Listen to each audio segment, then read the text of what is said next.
Après avoir refusé de payer l'hypothèque de mes parents, ils m'ont accusé d'avoir volé mon grand-père. À Thanksgiving, mon père m'a traité de voleuse et m'a remis une convocation au tribunal. Notre fille est une voleuse et nous en avons la preuve. C'est ce qu'a déclaré mon père, debout en bout de table lors du grand repas de famille de la Toussaint, devant 30 membres de notre famille. Il tenait une enveloppe blanche comme s'il s'agissait d'un verdict qu'il répétait depuis des semaines.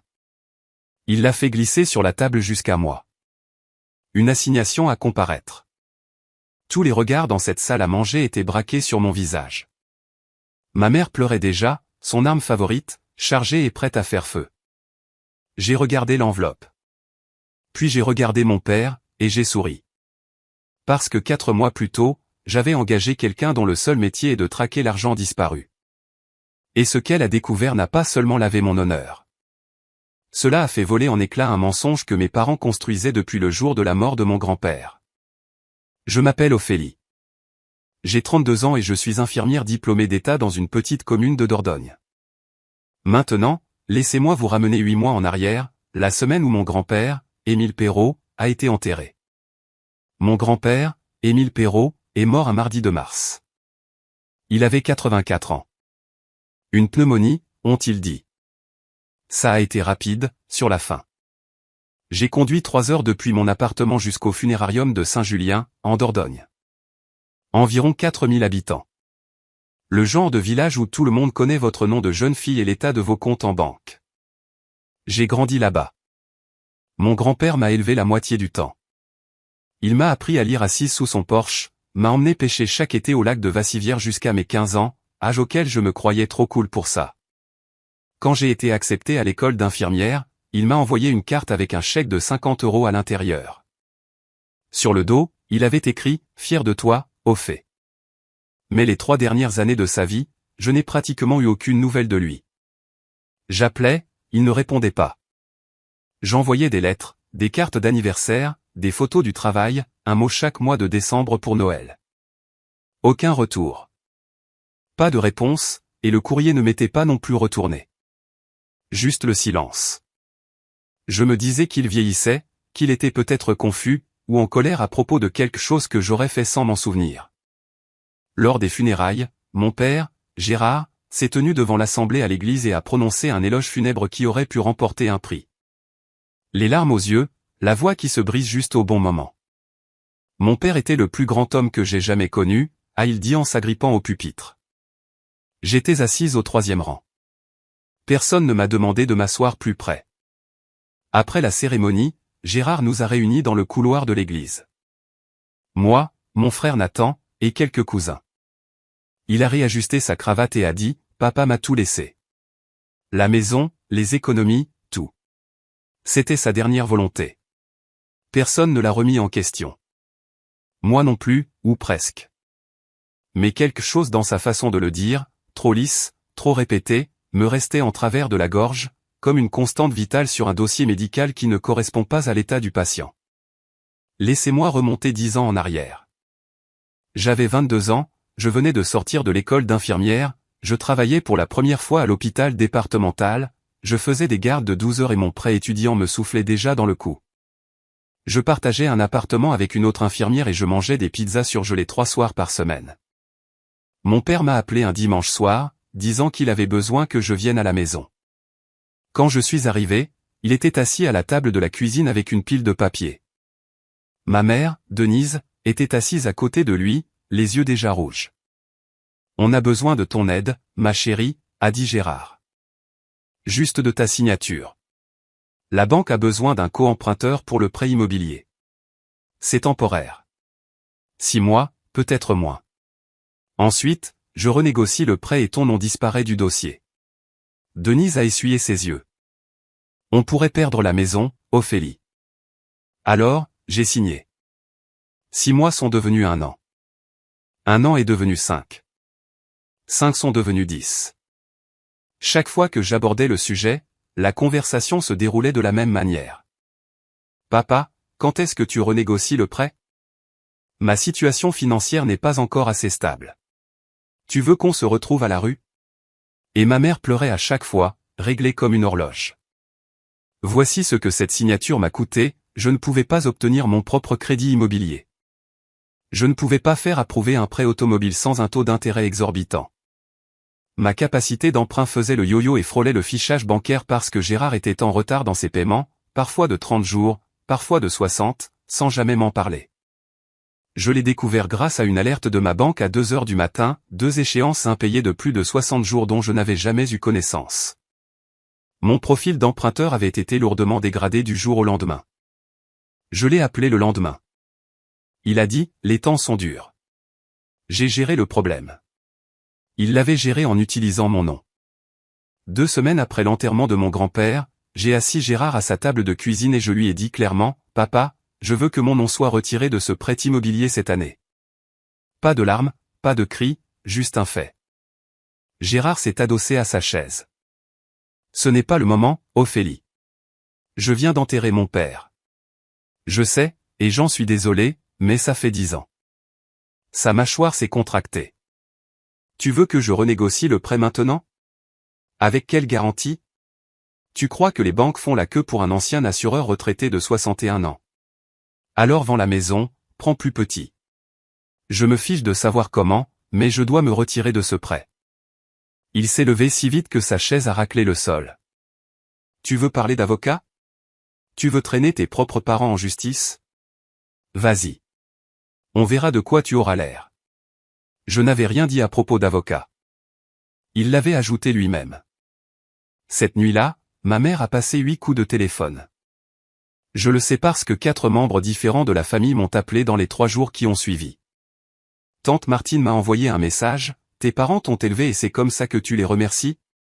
Honte à toi, Ophélie. » Ma cousine Manon a laissé un message vocal, et « J'ai entendu dire que tu menaçais de prendre la maison de tes parents. » Qu'est-ce qui se passe? Le cousin de mon père, Damien, a appelé et a dit, « La famille ne fait pas ça à la famille. » Chacun d'eux avait la même version de l'histoire. La version que Gérard et Denise leur avaient servie, Ophélie est ingrate. Ophélie veut prendre la maison. Ophélie se retourne contre ses propres parents juste après qu'ils ont perdu Émile. Personne n'a appelé pour entendre ma version. Puis Gérard m'a appelé une dernière fois. Sa voix était plate, froide. Tu crois être la seule à pouvoir jouer à ce jeu. Ton grand-père m'a tout laissé. Et si tu continues à forcer les choses, tout le monde saura ce que tu as vraiment fait de son argent. Je n'avais aucune idée de ce qu'il voulait dire. Je n'avais pas touché un centime. Mais il était déjà en train de fabriquer son histoire. Je me suis assise dans ma voiture sur le parking de l'hôpital après une garde de nuit de 12 heures, et j'ai fait les calculs au dos d'un reçu de pharmacie. Si Gérard arrêtait complètement de payer le prêt, ce dont il avait déjà menacé lors de disputes, la banque se retournerait contre nous deux. Saisie immobilière. Mon dossier bancaire ne serait pas seulement dégradé, je serais fiché à la Banque de France pour des années.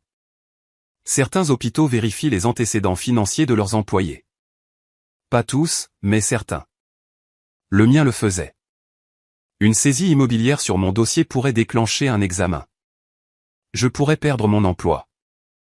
La seule chose stable que j'avais. Si je reprenais moi-même les mensualités pour protéger mon dossier bancaire, 1800 € par mois avec un salaire d'infirmière dans la campagne française. Je serais ruiné en moins de 18 mois. Je payais déjà mon loyer, mon prêt étudiant, mon assurance auto, mes courses. Il n'y avait aucune marge.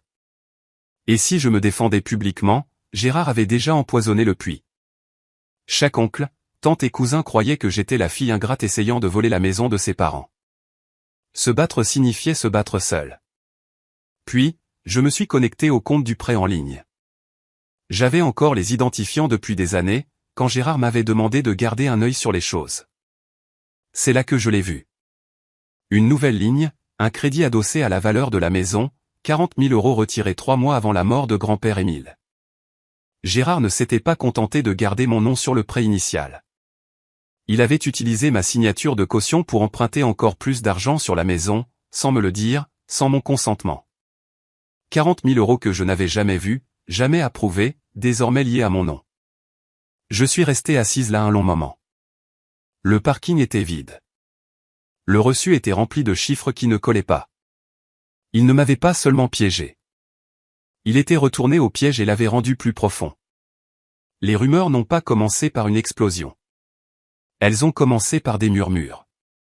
Gérard et Denise ont commencé à dire à la famille, l'air de rien, comme si c'était de notoriété publique, que j'avais pris de l'argent en liquide dans la maison de grand-père Émile avant sa mort. Elle y est allée seule plusieurs fois vers la fin, disait Gérard aux gens. On a retrouvé le tiroir de la commode vide après. Des milliers d'euros disparus. Il n'y avait aucune preuve. Il n'y en avait pas besoin. Dans un village comme Saint-Julien, la parole d'un père a du poids. Mon cousin Thomas m'a appelé. Et, l'oncle Gérard a dit que tu avais pris de l'argent dans la commode de grand-père. Quelques milliers d'euros. C'est quoi cette histoire? Ça n'est jamais arrivé, Thomas. D'accord, je te dis juste ce qu'il a dit. C'était le schéma classique. Personne ne m'accusait directement. Ils se contentaient de répéter ce qu'ils avaient entendu. Et à chaque fois que je niais, j'avais l'air plus sur la défensive, ce qui me faisait paraître plus coupable. À la paroisse Saint-Pierre le dimanche suivant, où ma famille allait depuis 30 ans, une femme nommée Madame Gauthier m'a regardé droit dans les yeux, puis a tourné les talons et s'est éloignée vers l'autre bout de la salle paroissiale. Elle n'a pas dit un mot. Elle n'en avait pas besoin. Au travail, une infirmière de mon service m'a prise à part. Tout va bien à la maison? J'ai entendu quelque chose par ma voisine concernant ta famille et des problèmes de justice. Ça commençait à s'infiltrer dans ma vie professionnelle. C'est là que j'ai compris. Gérard ne se contentait pas d'effacer ses traces. Il construisait un récit. Si quelqu'un remettait un jour en question l'héritage, il voulait que tout le village soit déjà conditionné à croire une chose, Ophélie est la voleuse. Mais il a fait un faux pas. Il a mentionné le tiroir de la commode. Précis, non. Trop précis. Comment savait-il que grand-père gardait de l'argent liquide dans un tiroir de commode, à moins d'avoir fouillé ce tiroir lui-même? J'ai conduit 45 minutes jusqu'à l'étude du notaire lors de mon jour de repos. Je me suis garé sur le parking arrière et je suis entré avec la blouse que je n'avais pas enlevée, car je venais directement de ma garde. La clerc de notaire chargée des successions était une femme prénommée Diane, avec des lunettes de lecture sur une chaîne en perles. Je lui ai dit que j'avais besoin d'une copie du dossier de succession d'Émile Perrault, décédé en mars de cette année. Lien de parenté, a-t-elle demandé. Petite fille? Elle n'a pas hésité. Les registres de succession, une fois actés, comportent des éléments accessibles aux héritiers directs. Elle a imprimé le dossier et me l'a tendu dans une chemise cartonnée. Je me suis assise sur un banc dans le couloir et je l'ai ouvert. Le testament était là, celui que Gérard avait déposé, dactylographié, validé, daté de 14 mois avant la mort de mon grand-père. Il disait, je lègue tous mes biens mobiliers et immobiliers à mon fils, Gérard René Perrault. Tout. La maison, les comptes d'épargne, tout. Je l'ai lu 2 fois. Puis j'ai regardé la signature en bas. Émile Perrault. J'avais vu l'écriture de mon grand-père des centaines de fois sur des cartes d'anniversaire. Chaque année au dos de chaque chèque de Noël. Sur un mot qu'il avait glissé dans ma boîte à déjeuner une fois quand j'avais 9 ans, qui disait « Tu es plus intelligente que tu ne le penses, au fait ». Son écriture était tremblante mais très spécifique. Le E penchait toujours vers la gauche. Le P avait une longue boucle. Elle m'était aussi familière que la mienne. La signature sur ce testament était ressemblante. Mais ce n'était pas la sienne. Le E était trop droit. Le P trop court. L'ensemble était trop appliqué.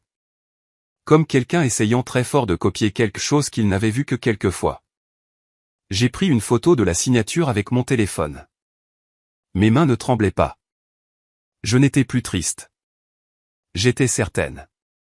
J'ai ouvert mon téléphone et j'ai tapé dans la barre de recherche, experte en criminalité financière près de chez moi. L'appel est arrivé un mercredi soir. Je mangeais un reste de soupe sur le comptoir de ma cuisine quand le nom de Gérard s'est allumé sur mon écran. J'ai failli ne pas répondre. Le repas de la Toussaint chez Martine, a-t-il dit. Pas de bonjour. Tu viens. J'y réfléchirai. Non, tu y seras et tu t'excuseras. J'ai reposé ma cuillère. M'excuser de quoi? Pour ce que tu as volé, devant tout le monde. Je n'ai rien volé, papa. Alors ça ne te dérangera pas de le prouver. Une pause, puis, à jeudi. Il a raccroché avant que je ne puisse répondre. Je suis resté debout dans ma cuisine pendant un long moment, tenant le téléphone contre ma cuisse. La soupe a refroidi. Je n'y ai plus touché. Gérard ne m'invitait pas à dîner. Il préparait un tribunal. 20 minutes plus tard, ma mère m'a envoyé un message. Le texte était long. 4 paragraphes de son jargon habituel, des mots comme guérison, tourner la page et en tant que famille. La dernière ligne disait, ton père veut juste régler ça en privé. N'en fais pas toute une montagne. En privé. Devant 30 personnes. J'ai appris plus tard que Gérard avait appelé 10 membres supplémentaires de la famille, des gens qui d'habitude séchaient les repas de famille. Des cousins éloignés, une grand-tante de Bordeaux, l'ancienne colocataire d'université de Denise. Il voulait que la pièce soit pleine. Il voulait des témoins. Pas des témoins de la vérité, des témoins de sa performance. Je me suis assise sur mon canapé ce soir-là et j'ai fixé le plafond. J'avais le choix. Je pouvais zapper le repas, rester à la maison, laisser Gérard raconter l'histoire qu'il voulait à un public qui le croyait déjà. Ou je pouvais entrer dans cette pièce et affronter ce qu'il avait préparé. J'ai pensé à mon grand-père, à ces 3 années de silence. Ce n'était pas du tout du silence. C'était du sabotage. J'ai répondu à Gérard par un seul mot, je viens. Denise a appelé Nathan le lendemain. Je le sais parce que Nathan m'a appelé 1 heure plus tard, ayant l'air d'un homme debout sur un pont essayant de décider de quel côté sauter. Qu'est-ce qui se passe, Ophélie? Maman dit que tu as pris de l'argent à grand-père. M'as-tu déjà vu prendre quoi que ce soit, Nathan? Un blanc.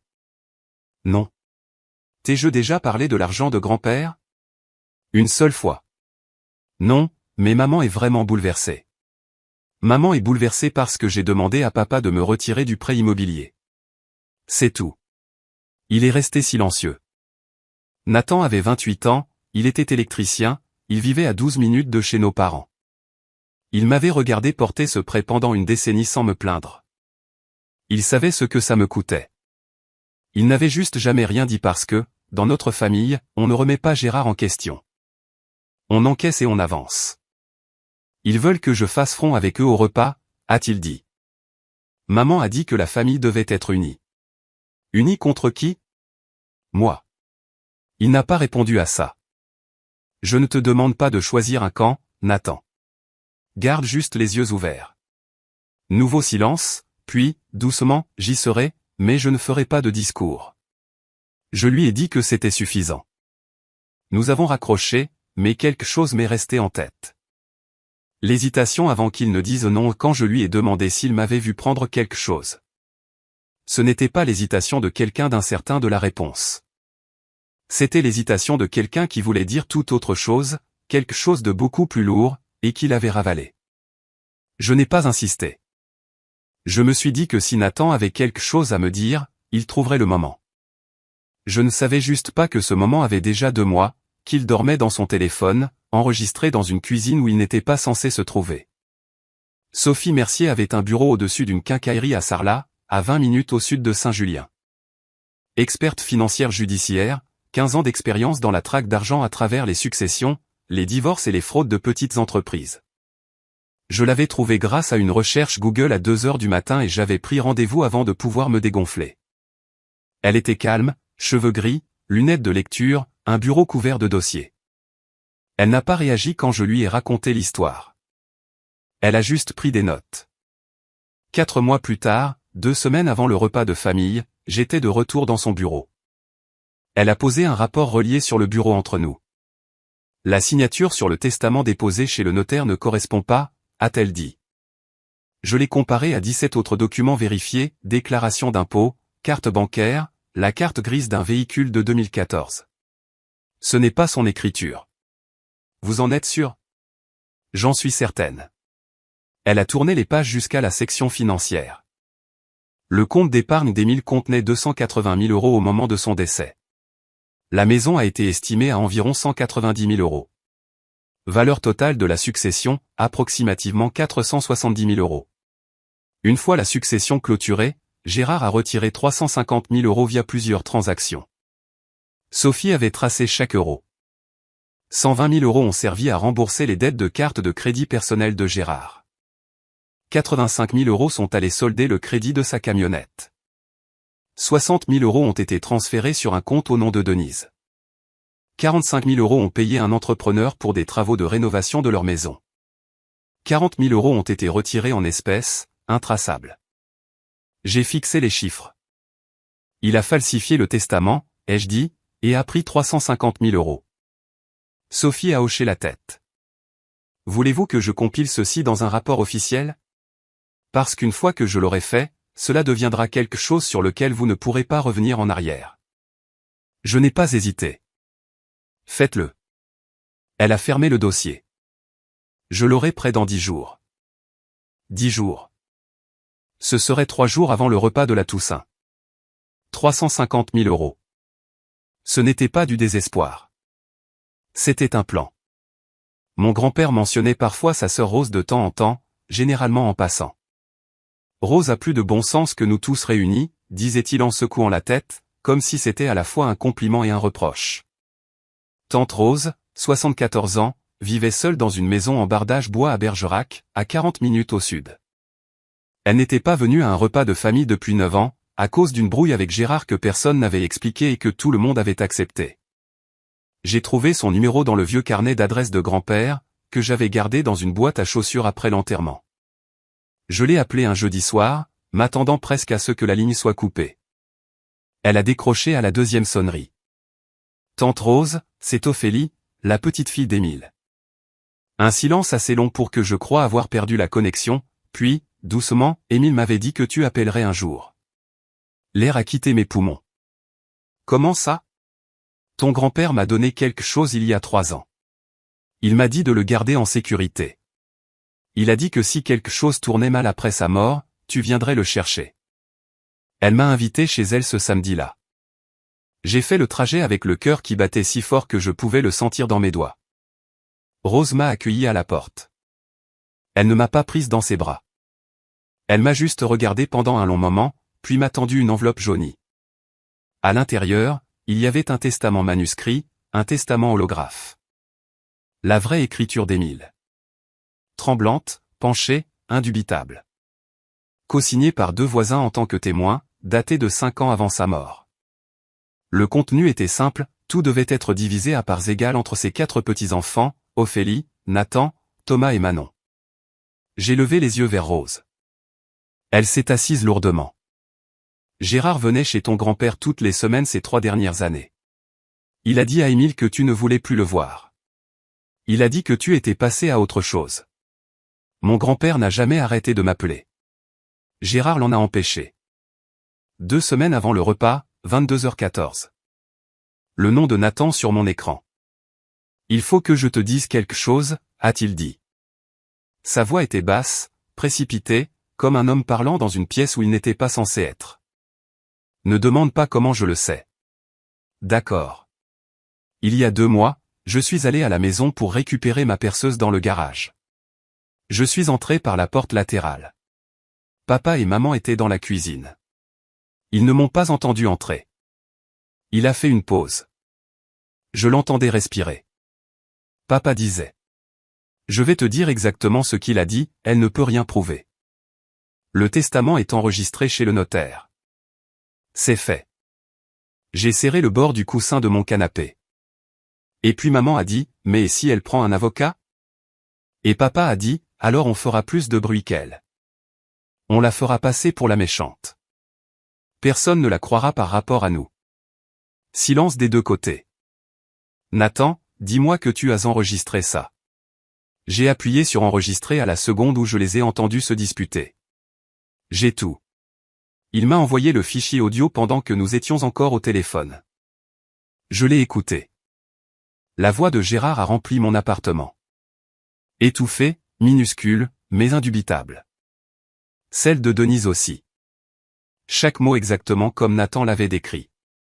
Pourquoi ne me l'as-tu pas dit plus tôt, ai-je demandé. Il est resté silencieux un long moment. Puis, parce que j'avais peur, Ophélie. Ce sont mes parents aussi. Je ne savais pas quoi faire avec ça. Je comprenais ça. Vraiment. La peur ne ressemble pas toujours à des mains qui tremblent. Parfois, ça ressemble à 2 mois de silence, portant un enregistrement dans son téléphone comme une grenade dégoupillée qu'on ne sait pas comment jeter. Merci, ai-je dit. Il fallait du courage pour faire ça. Qu'est-ce que tu vas faire? Je ne sais pas encore, mais je n'irai pas à ce repas les mains vides. L'avocat s'appelait Maître Henri Beaulieu. Un petit cabinet sur la rue principale de Brive-la-Gaillarde, des murs lambrissés, un diplôme de la faculté de droit de Bordeaux, et une poignée de main qui voulait dire quelque chose. J'ai tout posé sur son bureau. Le rapport d'expertise financière de Sophie Mercier, le testament holographe récupéré chez Tante Rose, le dossier de succession du greffe, et l'enregistrement audio de Nathan. Il a passé 40 minutes à lire. Il n'a pas dit un mot jusqu'à ce qu'il ait fini. Puis il a levé les yeux. C'est une fraude. Clair comme de l'eau de roche. Faux en écriture et usage de faux, captation d'héritage, détournement de fonds. Vous êtes fondé à contester la succession au civil. Si le procureur de la République s'en saisit, cela ira au pénal. Je n'attaque personne en justice. Pas encore. J'ai juste besoin d'être prête. Il a hoché lentement la tête. Prête pour quoi exactement? Mon père prépare quelque chose pour le grand repas de famille. Je ne sais pas quoi, mais je le connais. Il ne laissera pas tomber ça en silence. Maître Beaulieu a assemblé un dossier pour moi. Un résumé des conclusions de l'experte, une copie certifiée conforme du testament original, et une impression des transferts de compte montrant où étaient allés les 350 000 €. Il a tout mis dans une grande enveloppe Kraft et l'a scellée. Si jamais vous avez besoin de vous en servir, a-t-il dit, ce dossier parle de lui-même. J'ai mis l'enveloppe dans mon sac. Le soir même, j'ai appelé Tante Rose.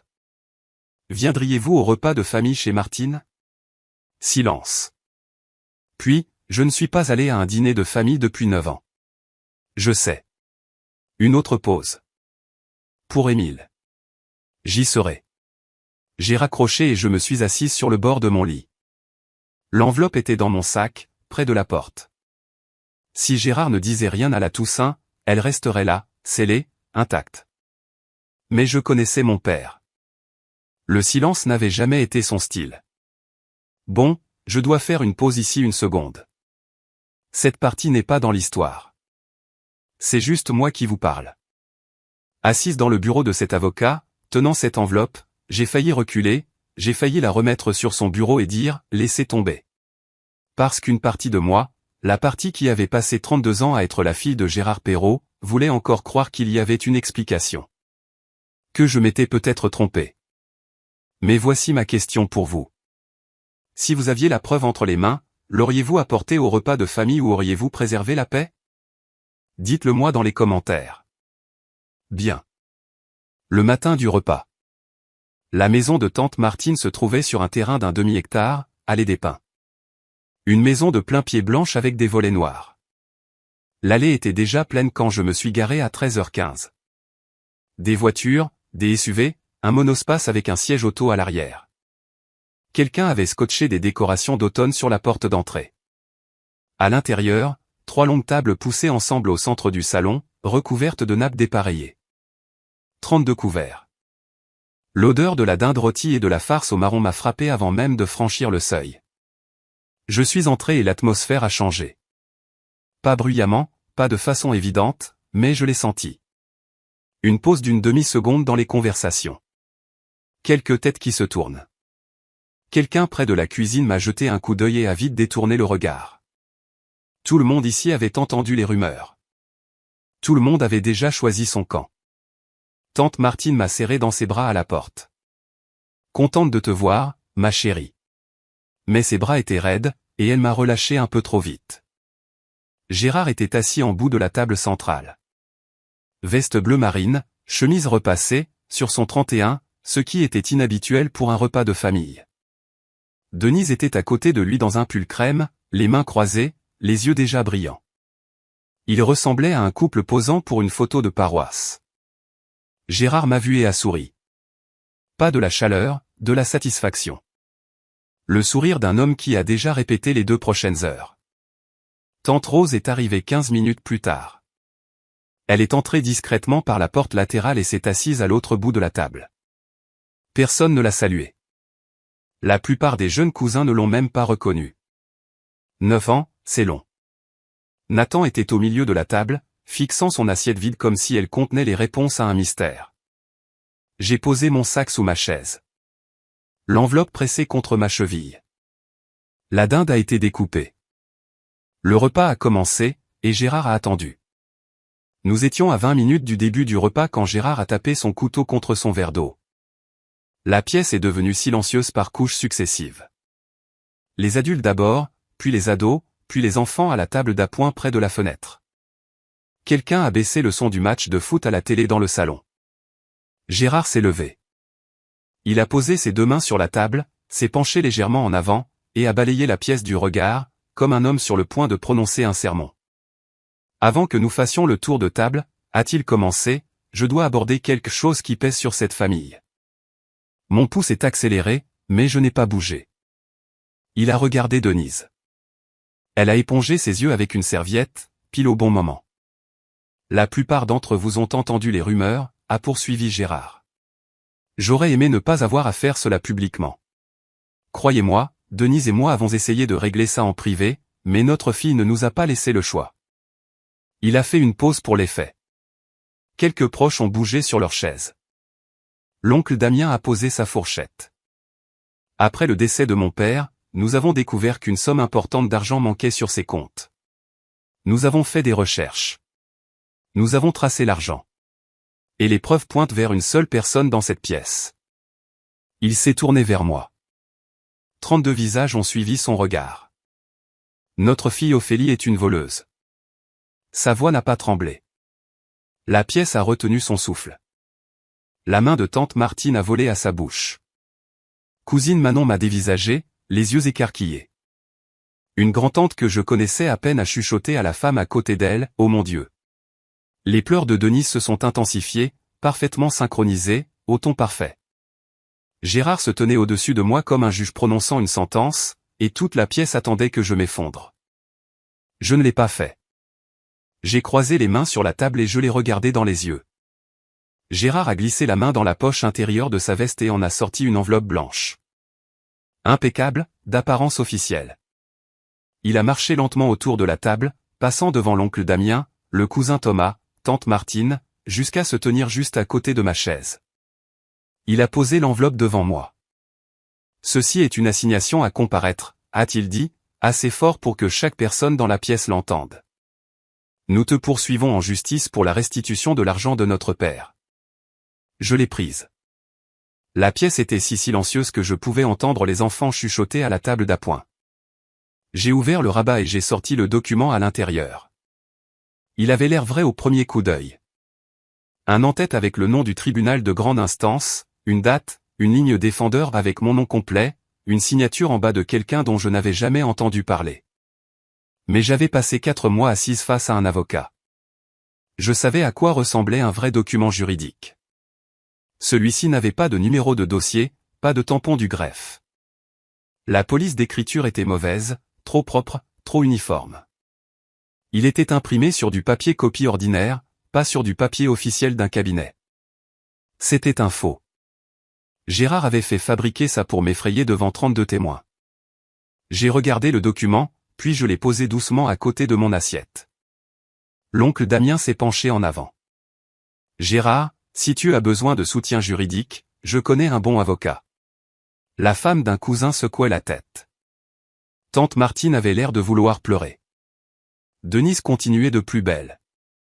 De vraies larmes maintenant, mélangées à celles de la performance, impossible à distinguer.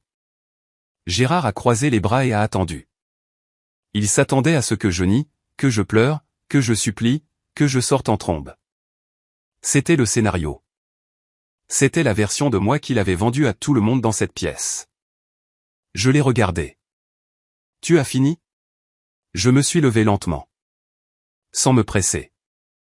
J'ai lissé la serviette sur la table à côté de mon assiette comme si je terminais un repas au restaurant. Chaque personne dans cette pièce regardait.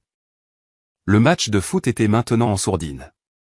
Même les enfants à la petite table s'étaient tus. Je veux que tout le monde ici se souvienne de quelque chose, ai-je dit. Ma voix était posée. Je ne jouais pas la comédie. J'avais dépassé ce stade. Je n'ai pas commencé ça. C'est papa. Je me suis tourné pour faire face directement à Gérard. Alors, je vais te poser une question, papa, devant tout le monde, et je veux une réponse claire. Le menton de Gérard s'est levé, défiant, toujours aux commandes, ou du moins le croyait-il. Est-ce que c'est grand-père Émile qui a rédigé ce testament? Bien sûr que oui. Tu en es sûr? Ses yeux se sont plissés. Est-ce que tu me traites de menteur devant toute ma famille? Je n'ai pas répondu. J'ai laissé la question flotter dans l'air comme de la fumée. Puis je me suis baissé et j'ai cherché sous ma chaise. Mes doigts ont trouvé le sac. À l'intérieur, l'enveloppe Kraft, lourde, scellée, fruit de 4 mois de préparation. Je l'ai posée sur la table juste à côté de sa fausse assignation. La pièce n'a pas bougé. Gérard a fixé l'enveloppe. Elle était épaisse. Elle était réelle. Et pour la première fois de la soirée, quelque chose a vacillé dans son regard. Un scintillement rapide comme une bougie prise dans un courant d'air. Je l'ai regardé. C'est drôle, ai-je dit. Moi aussi. Personne n'a parlé. Le sourire de Gérard avait disparu. Pas lentement. D'un seul coup, comme si quelqu'un avait plongé la main dans son visage et le lui avait arraché. J'ai décacheté l'enveloppe. Denise s'est arrêtée de pleurer, et 32 personnes se sont penchées en avant. J'ai sorti la première page de l'enveloppe et je l'ai levée. Ceci, ai-je dit, est une comparaison côte à côte de la signature sur le testament que papa a déposé chez le notaire et de 17 signatures authentifiées de grand-père Émile. Déclaration d'impôt, document bancaire, une carte grise, toutes confirmées authentiques. J'ai passé la page à tante Martine, qui était la plus proche. Elle a mis ses lunettes de lecture. La colonne de gauche montrait la signature du testament de Gérard.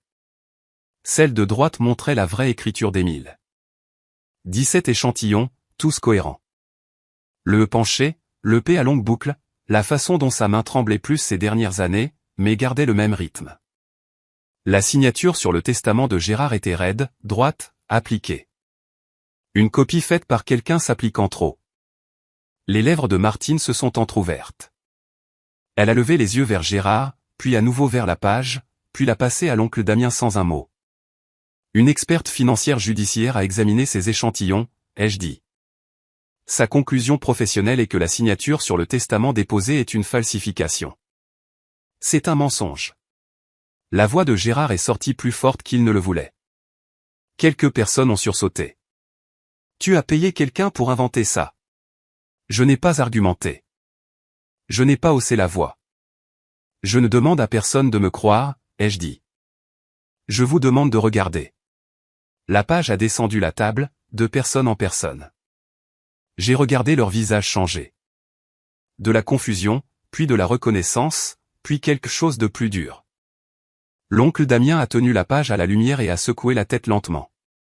Thomas l'a fixée longuement, puis l'a posée et l'a poussée vers la personne suivante sans regarder Gérard. Denise n'avait pas touché sa serviette depuis 2 minutes. Elle regardait Gérard, non pas avec tristesse, mais avec peur. J'ai plongé la main dans l'enveloppe pour le deuxième document. J'ai sorti une seule page manuscrite, jaunie, pliée, familière d'une manière qui m'a noué la gorge. Ceci est le véritable testament de grand-père Émile, ai-je dit. Écrit de sa propre main, validé par 2 voisins témoins, daté de 5 ans avant sa mort. J'ai lu la ligne clé à voix haute. Je lègue tous mes biens mobiliers et immobiliers pour être divisés à parts égales entre mes 4 petits-enfants, Ophélie, Nathan, Thomas et Manon. Pas Gérard. Pas son fils. Ses petits-enfants. Gérard a fait un pas en arrière. Où as-tu eu ça? Ça n'est pas légal. Et puis tante Rose s'est levée.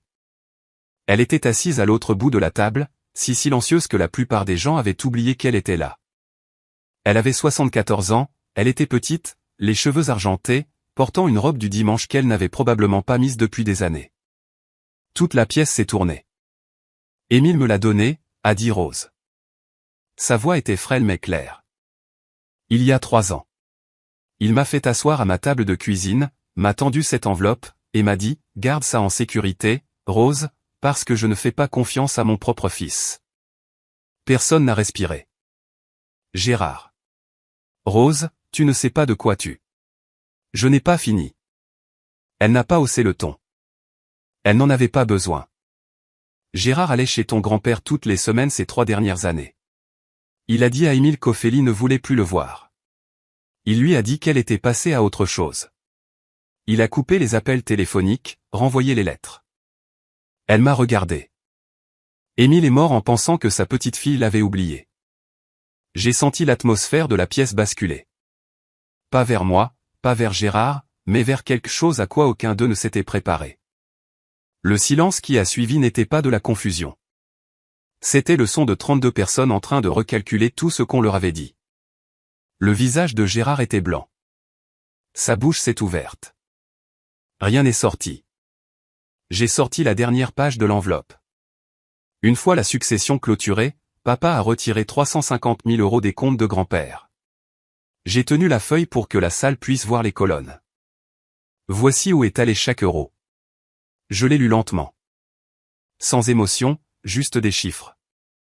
120 000 €, les dettes de carte de crédit personnel de papa. 85 000 €, le solde du crédit de sa camionnette. 60 000 €, virés sur un compte au nom de maman.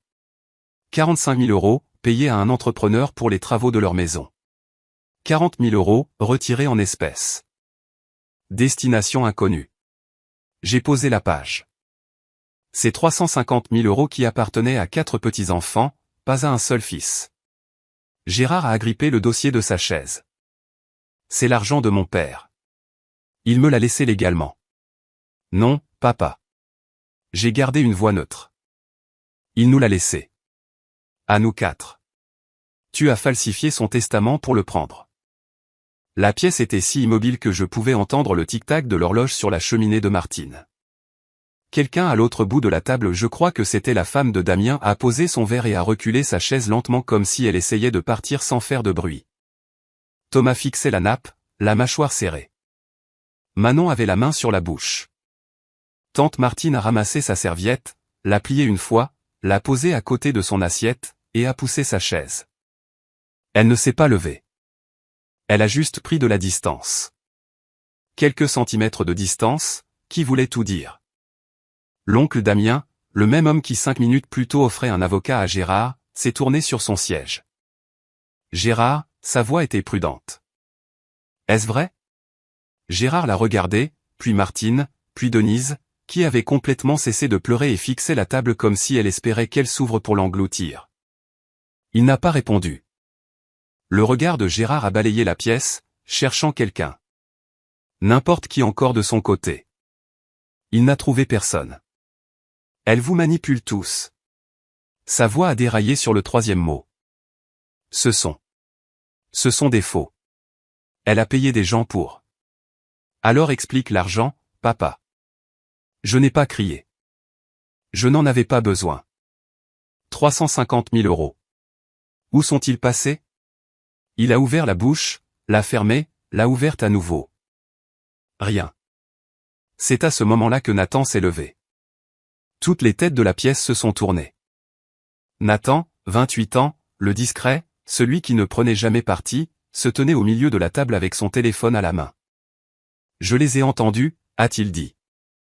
Sa voix était tendue, comme s'il se contenait à 2 points. Il y a 2 mois dans la cuisine. Il ne savait pas que j'étais dans le garage. Il a regardé Gérard, puis Denise. Papa a dit, elle ne peut rien prouver. Le testament est enregistré. C'est fait. Gérard. Nathan, ne fais pas ça. Et maman a dit, mais si elle prend un avocat? Et papa a dit, alors on fera plus de bruit qu'elle. On la fera passer pour la méchante. Personne ne la croira par rapport à nous. Nathan a tapoté l'écran de son téléphone et l'a posé sur la table. La voix de Gérard a rempli la pièce, étouffée, enregistrée à travers le mur du garage, mais chaque mot était assez clair pour faire mouche. Elle ne peut rien prouver. Le testament est enregistré. C'est fait. Puis la voix de Denise. Mais si elle prend un avocat? Puis à nouveau Gérard. Alors on fera plus de bruit qu'elle. On la fera passer pour la méchante. L'enregistrement s'est terminé. Le silence qui a suivi fut la chose la plus bruyante que j'ai jamais entendue. Gérard s'est assis lourdement, comme si les os de ses jambes l'avaient lâché. Denise a dit, à peine au-dessus d'un murmure, je t'avais dit que ça arriverait. Pas du chagrin, pas de la honte. De la colère dirigée contre Gérard. Elle savait. Elle l'avait prévenu. Et maintenant la pièce savait qu'elle savait aussi. Je veux être honnête avec vous ici. Debout dans cette pièce, regardant le visage de mon père s'effondrer, je ne me suis pas sentie victorieuse. Je me suis sentie vide. Parce que ce n'était pas une série judiciaire. C'était un repas de famille. C'était des gens que j'avais aimés toute ma vie. Mais j'ai appris quelque chose ce jour-là. Aimer ne veut pas dire laisser quelqu'un vous détruire. Et le silence n'est pas la paix. C'est juste une permission. Petite question pour vous, pensez-vous que Nathan a bien fait d'attendre 2 mois? Ou aurait-il dû me le dire le jour même où il l'a entendu? Je suis sincèrement curieuse. Laissez votre avis ci-dessous. Bien, laissez-moi vous dire ce qui s'est passé après ce dîner. Personne n'a mangé le dessert. Les gens sont partis par vagues. D'abord le cercle extérieur des parents éloignés, puis les cousins, puis les oncles. La plupart n'ont pas dit au revoir à Gérard. Ils ont juste pris leur manteau et sont sortis. Quelques-uns m'ont prise dans leurs bras sur le porche. Thomas m'a serré la main et a dit « On se parle cette semaine ». Manon m'a trouvé près de l'allée. Si ce testament est vrai, et je pense qu'il l'est, on a tous été volés. Nous 4. Je sais, ai-je répondu. Je ne dis à personne ce qu'il doit faire, mais le rapport d'expertise est autant le vôtre que le mien. J'en veux une copie. Dans la semaine, Thomas et Manon avaient engagé leur propre avocat. Ils ont déposé une requête auprès du tribunal de grande instance pour rouvrir la succession d'Émile Perrot sur la base de preuves de falsification de signature et de l'existence d'un testament antérieur valide. Ce n'est pas moi qui ai engagé la procédure. Ce sont les cousins qui ont pris cette décision eux-mêmes. Je leur ai donné les informations. Ils ont agi. Il y a une différence et ça compte pour moi. L'avocat a également examiné la fausse assignation de Gérard, celle qu'il avait fait glisser sur la table comme une grenade dégoupillée, pas de numéro de dossier, pas de tampon d'enregistrement du greffe, aucune trace dans aucun tribunal de France. C'était une feuille de papier imprimée dans une enveloppe blanche. Un accessoire de théâtre. L'avocat de Thomas l'a dit sans détour, votre père a essayé de vous intimider avec un document qui a le poids juridique du menu d'un restaurant. Gérard n'avait rien déposé. Il avait mis en scène une performance avec un bout de papier qui ne survivrait pas 10 secondes devant un juge. Il avait essayé de me terrifier pour me faire taire en utilisant un faux, mais la vraie paperasse, celle qui tient vraiment la route, c'était dans mon enveloppe. Maître Beaulieu a envoyé une lettre en recommandé avec accusé de réception à Gérard Perrot un lundi, 9 jours après le repas de famille. La mise en demeure était simple. Ophélie Perrot exige que Gérard Perrot renégocie le prêt de la propriété du 412 rue des Tilleuls et retire son nom en tant que co-emprunteur dans un délai de 60 jours calendaires. Tout refus d'obtempérer entraînerait une action en justice au civil pour dommages et intérêts liés à l'utilisation non autorisée de sa signature de caution, y compris le crédit adossé de 40 000 € auquel elle n'a jamais consenti. Gérard, faisant maintenant face à une contestation de succession de la part de 3 petits-enfants, à un risque pénal potentiel, et à l'évaporation totale de sa réputation dans un village où tout le monde savait désormais ce qu'il avait fait, n'a pas lutté. Il a refinancé le prêt en 5 semaines. J'ai reçu la notification de la banque un mercredi après-midi. J'étais assise dans la salle de repos de l'hôpital, mangeant une barre de céréales entre 2 patients, quand mon téléphone a vibré. L'email était court. Mon nom avait été retiré du prêt. Effet immédiat. Je suis restée assise là un long moment. Une collègue m'a demandé si ça allait. J'ai dit oui. Puis je suis sortie jusqu'à ma voiture sur le parking, je me suis assise à la place du conducteur, moteur éteint, et j'ai pleuré. Pas de joie. Pas exactement. C'était le soulagement d'avoir relâché quelque chose que je portais depuis si longtemps que j'avais oublié à quel point c'était lourd. 10 ans de la dette de quelqu'un d'autre attachée à mon nom. 10 ans d'appels téléphoniques à propos d'une renégociation qui n'arrivait jamais. 10 ans à voir mon dossier d'emprunteur s'effondrer parce qu'un homme qui se disait mon père ne prenait pas la peine de payer à l'heure.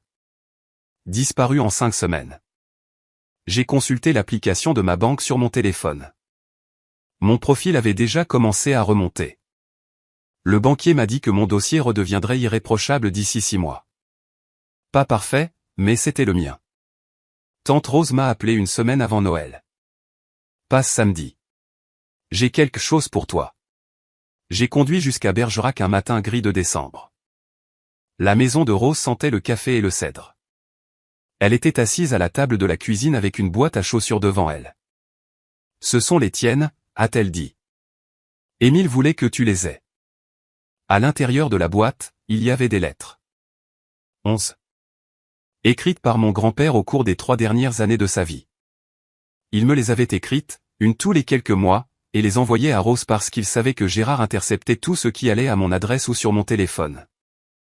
J'ai ouvert la première. L'écriture était tremblante. Le papier plié. Daté de 3 ans avant sa mort. Au fait, ton papa m'a dit que tu ne voulais plus me voir. Je ne le crois pas. Mais si c'est vrai, je veux que tu saches que je ne suis pas en colère. Tu me manques, c'est tout. J'ai ouvert la dernière. Écrite 2 mois avant son décès. Je vous laisse la maison et les économies, les enfants. À vous 4. Si ton père fait quelque chose de différent, va trouver Rose. Elle a le vrai testament. Je t'aime, au fait. Je t'ai toujours aimé. J'ai posé la lettre sur la table de la cuisine de Rose et j'ai pressé mes paumes à plat contre le bois. Le grain était froid sous mes doigts. Je me suis concentré sur ça.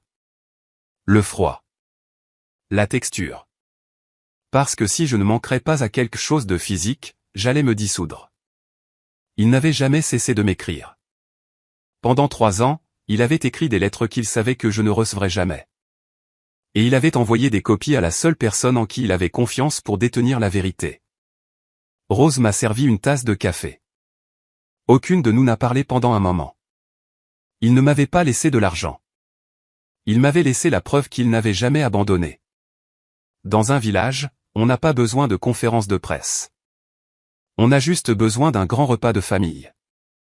Dès la première semaine de décembre, toutes les familles de notre entourage et la plupart des fidèles de la paroisse Saint-Pierre savaient ce que Gérard et Denise avaient fait. Pas parce que je leur avais dit. Je n'en avais pas besoin. 32 personnes étaient assises dans cette pièce. Au moins la moitié d'entre elles sont rentrées et en ont parlé à quelqu'un. Ces personnes l'ont dit à quelqu'un d'autre. C'est comme ça que ça marche à Saint-Julien. Gérard et Denise ont cessé d'être invités aux événements. Pas de fête de Noël chez les Gauthier. Pas de pot-au-feu du Nouvel An à la salle des fêtes. Tante Martine, la propre sœur de Denise, l'a appelé 3 jours après le repas et lui a dit « Je ne sais pas exactement ce que vous avez fait tous les deux, mais ne m'appelle pas pendant un moment. J'ai besoin de temps. » Denise a essayé de publier une mise à jour familiale sur Facebook. Quelque chose à propos de fausses accusations et d'un malentendu familial pris hors de proportion. Dans l'heure, Thomas a commenté avec un lien vers le dossier public du tribunal. Denise a supprimé le post avant le dîner. À l'église, Gérard a serré la main du prêtre après la messe comme il le faisait toujours, mais les gens qui avaient l'habitude de s'attarder pour discuter passaient rapidement leur chemin. Personne n'a été impoli. Personne ne l'a confronté. Ils ont juste raccourci les échanges. Moins de mots, moins de contacts visuels. L'arithmétique invisible d'un village ajustant ses comptes. Madame Gauthier, la femme qui m'avait tourné le dos des mois plus tôt dans la salle paroissiale, m'a croisé sur le parking du supermarché un samedi. Elle m'a touché le bras et a dit « Je te dois des excuses, ma chérie. » J'ai cru la mauvaise personne. Je lui ai dit que je comprenais, parce que c'était le cas. Personne n'a banni Gérard et Denise. Personne n'en a eu besoin. Dans un village, le silence est la plus lourde des sentences. Le tribunal judiciaire a accepté la requête de réouverture de la succession d'Émile Perrot en janvier. Ça a été plus vite que je ne le pensais. Le juge a examiné l'analyse graphologique de la signature, le testament holographe original avec les 2 témoins vivants, et les relevés financiers montrant les 350 000 € de décaissement. Il a nommé un expert indépendant en écriture pour évaluer les signatures. La conclusion de l'expert correspondait à celle de Sophie Mercier. La signature sur le testament déposé n'était pas celle d'Émile Perrot. Avec la réouverture de la succession, Gérard faisait face à 2 voies de conséquence. La première était civile. Le tribunal ordonnerait la redistribution des biens de la succession conformément au testament original. 4 petits-enfants, parts égales. La seconde était pénale.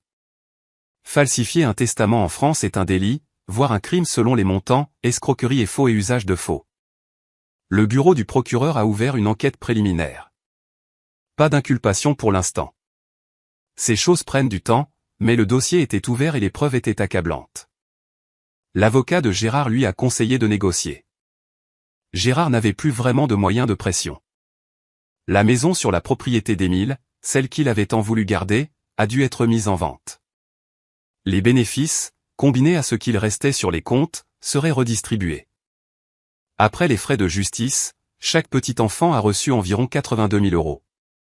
Pas une fortune qui change la vie, mais pas rien non plus. Thomas a utilisé sa part pour rembourser sa camionnette. Manon a mis la sienne sur le plan épargne-études de sa fille. Nathan n'avait pas encore décidé. J'ai gardé la mienne sur un compte épargne et je n'y ai pas touché pendant 2 mois. Je voulais m'assurer de me sentir en paix avant de dépenser 1 euro, que ce n'était pas de l'argent de la colère ou de la vengeance, juste ce que grand-père Émile avait voulu. Une part de ce qu'il avait construit, transmise aux gens qu'il aimait. Gérard a dépensé 350 000 € à essayer de mener une vie qu'il ne pouvait pas s'offrir. Ça lui a coûté tout ce qui lui restait. Nathan m'a appelé la semaine après le repas. C'était la première fois depuis des années qu'il appelait sans que ce soit à propos de nos parents. Je suis désolé de ne pas te l'avoir dit plus tôt, a-t-il dit. Tu me l'as dit quand c'était décisif. C'est suffisant. Nous avons commencé à nous retrouver tous les dimanches matins dans un petit café sur la D19, un endroit avec des banquettes en sky craquelées et du café filtre. On y restait 1 heure, parfois 2. On parlait du boulot, de la météo, de rien. Et lentement, très lentement, on a parlé de tout le reste. Nathan m'a dit que Gérard avait essayé de le faire se porter garant pour un prêt personnel 2 ans plus tôt. Il avait refusé. Gérard avait cessé de lui adresser la parole pendant 4 mois par la suite. Il l'avait juste mis au frigo. Pas d'appel, pas de visite, il l'ignorait lors des événements familiaux. Je croyais avoir fait quelque chose de mal, a dit Nathan en remuant son café. J'ai mis du temps à comprendre que c'était une punition. Je lui ai parlé des lettres, de grand-père Émile qui m'écrivait pendant 3 ans par l'intermédiaire de tante Rose, de la façon dont Gérard avait dit à Émile que je ne voulais plus le voir. Nathan a fixé la table. Il nous a montés l'un contre l'autre, a-t-il dit. Toute notre vie. Je sais. Il nous gardait séparés pour qu'aucun de nous ne puisse comparer ces informations. Je sais ça aussi. Nous sommes restés assis là un long moment, sans parler, juste assis sur la même banquette, buvant le même café.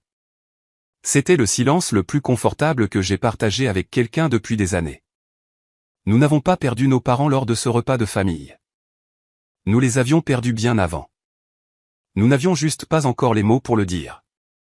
Ce que nous avons trouvé, assis face à face dans un café le dimanche matin, c'est quelque chose que nous n'avions pas eu depuis que nous étions enfants, l'un l'autre. 2 mois après le repas, mon téléphone a sonné à 8 heures du matin. Le numéro de ma mère. J'ai failli ne pas répondre, mais quelque chose concernant l'heure où Denise n'appelait jamais avant 10 heures m'a poussé à décrocher. Je sais que tu ne nous pardonneras pas. Sa voix était morne. Pas de larmes, pas de comédie. Pour la première fois de ma vie, ma mère avait l'air de parler sans script. Je veux juste que tu saches que je ne voulais pas que ça aille aussi loin. Je me suis appuyé contre le comptoir de ma cuisine. Mais tu l'as laissé faire, maman. À chaque étape. Je sais. Tu as appelé 8 membres de la famille pour leur dire que j'étais une voleuse.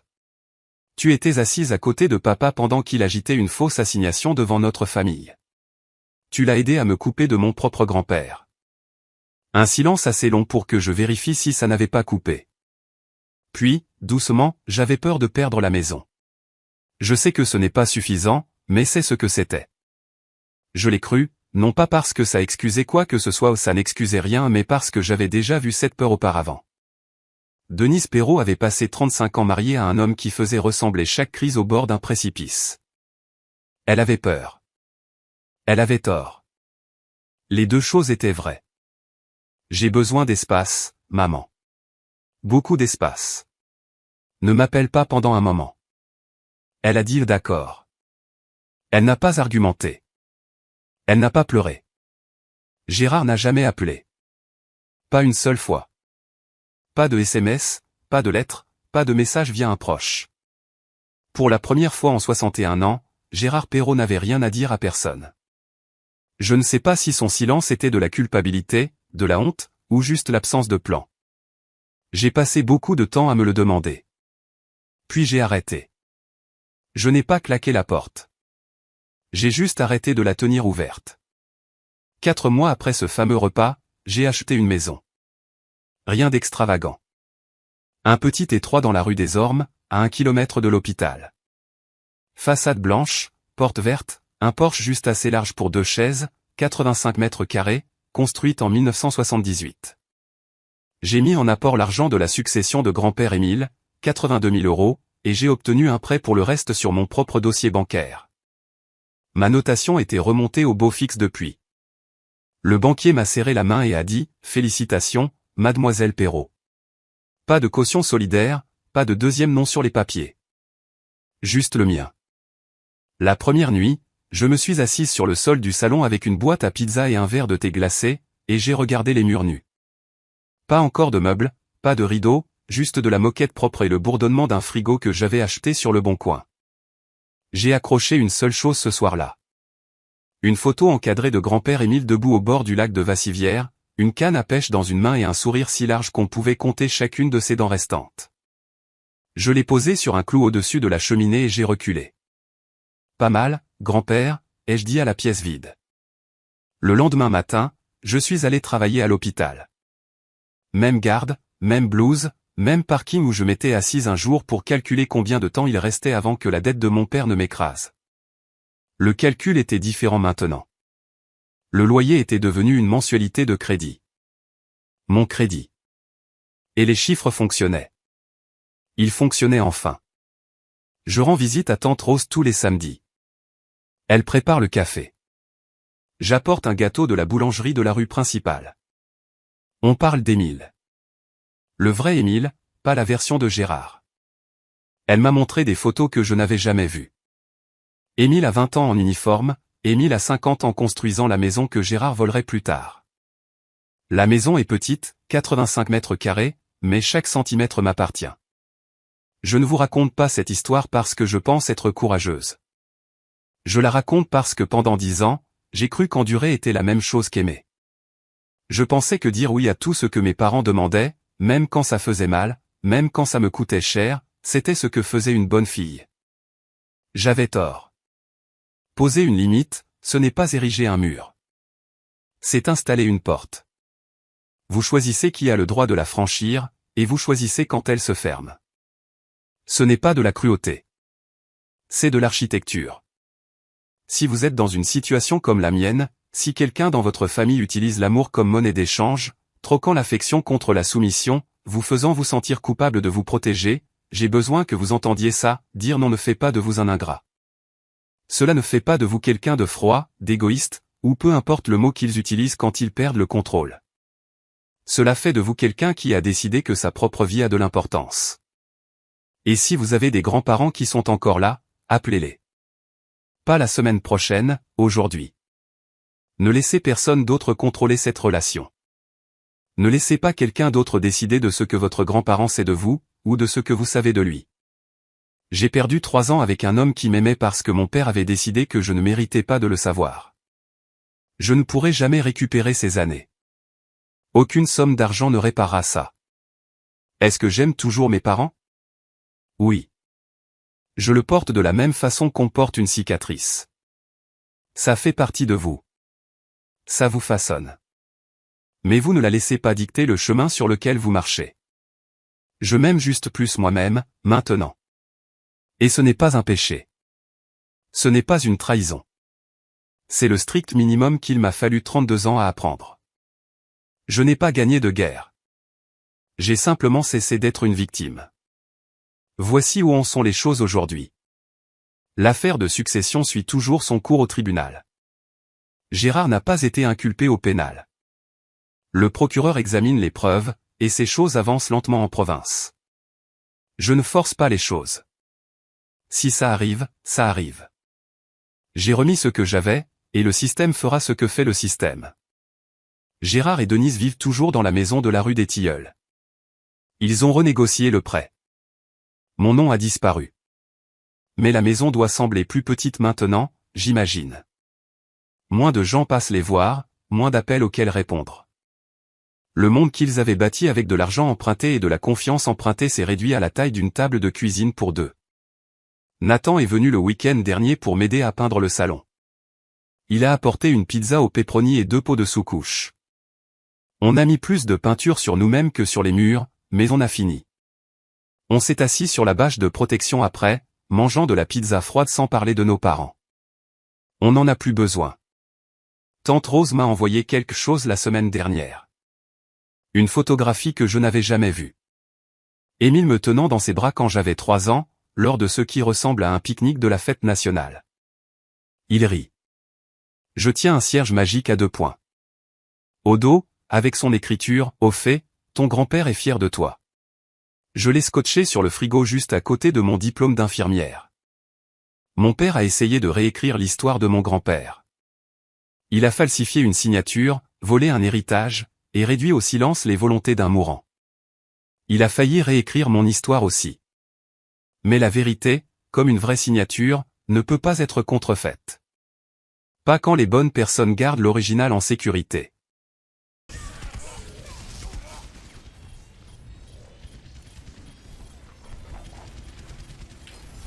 Oh, dude, I hate Symmetra with a passion. Holy shit. Oh my god. You been playing any games or anything, Xana?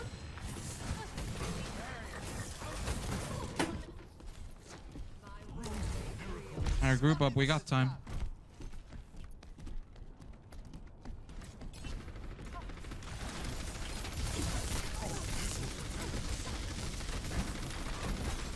Not really. That's fun. I'm so happy that shields are almost non-existent in Overwatch 2.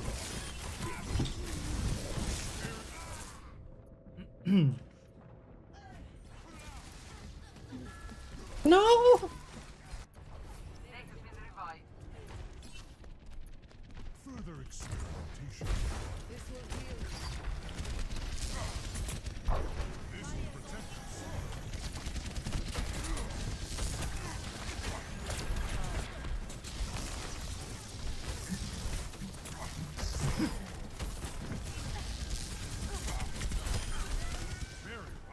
Her turrets are so annoying.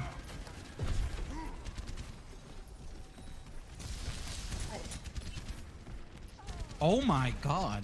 Holy shit.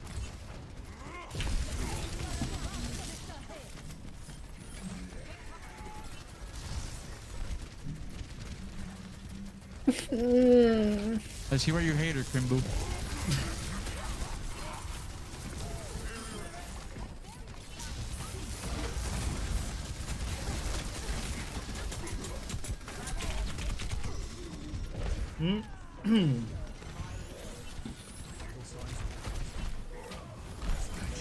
I'm getting bullied. I'm gonna come back. I have ult, but I don't know if I'll make it in time. Symmetra's just bullying the shit out of me, dude. Tactical visor activated. Get in the point, get in the point, get in the point! I can't. I had the hog on me. Damn it. Ah. I'm sorry. You're good. Ooh, fuck.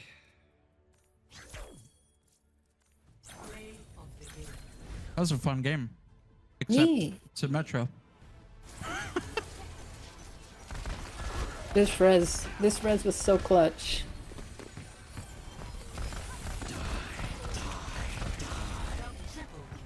Look at that. Nice. Oh, poor Doc. The amount of damage that was going on. Dude, for real, dude. It's gotta suck. Who's getting fucking bullied as Zarya, dude?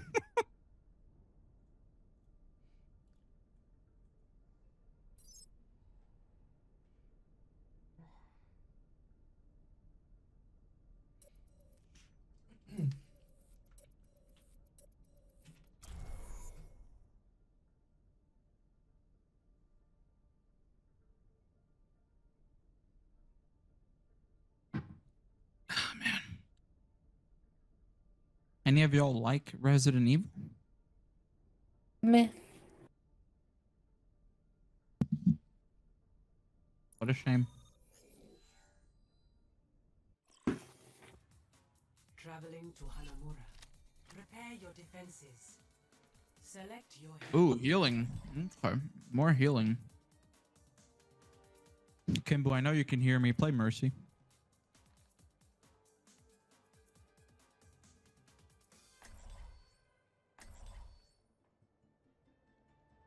I'm about to make Kimbo very disappointed.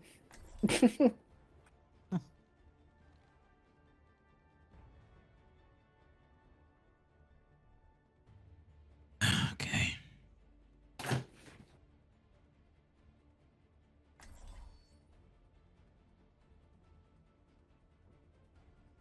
attackers incoming in 30 I like 2, 3, 7, and 8 was meh. Never Resident Evil, that is. fighting for What? you What? believe. Oh, Stick to the 2, plan. 3, 7, and You get 8 in was trouble, meh. bail you out. Yeah, I think 7 was the better one. A lot of people say the opposite. They think 7 was pretty cringe. That's because 8 has booba. 7 actually had horror elements in a good story. It's not all about the booba. I just like the way that Ethan's character just became better. I think the problem with 8 was, for one, $100 and something game.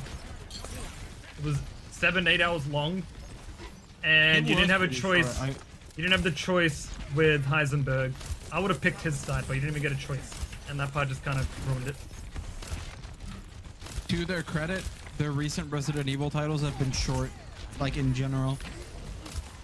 Yep, they re-released 6 Like- for like $100, and it was 6 hours. Yeah, fucking Resident Evil 3, I beat in like 3 hours, dude.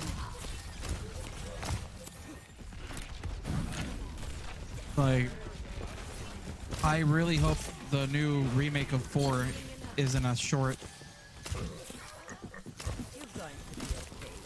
That's why I was mentioning it. Like, if y'all saw the RE4 remake trailer, it looks sick.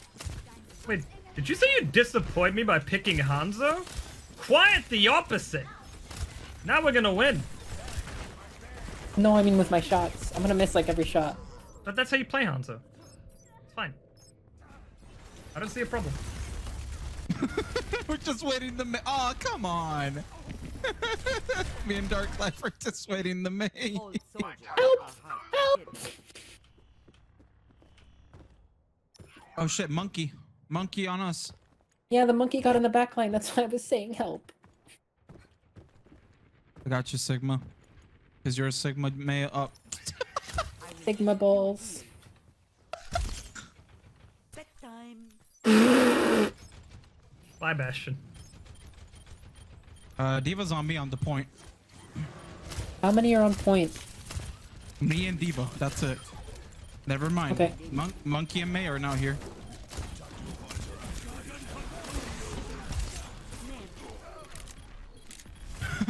Help. Monkey's dead. Lucio's one. Damn it. Scratch, you'll be fine. Yeah, Damn we it. don't get that. Pull back. Didn't have a choice. I died. I saw you slowly faltered. My team still needs me. The shortcut works. Yeah.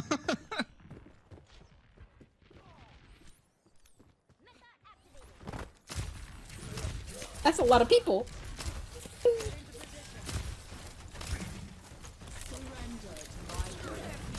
Oh, come on.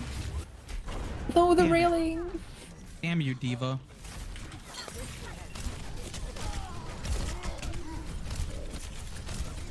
Okay, that's enough of this guy. I'm gonna play Junkrat. Their Diva is bullying everybody on this team.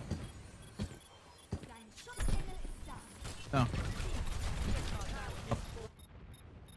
You're not getting rid of me that easily. Oh my god.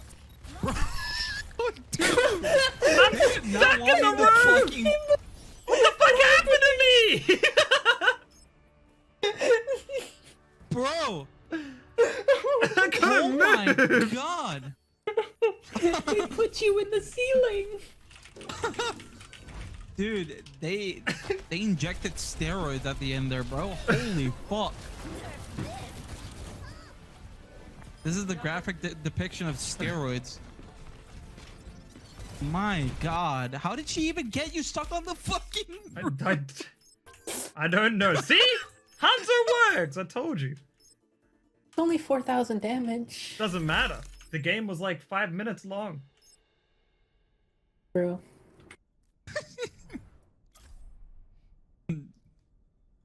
If you're curious as to why that happens, is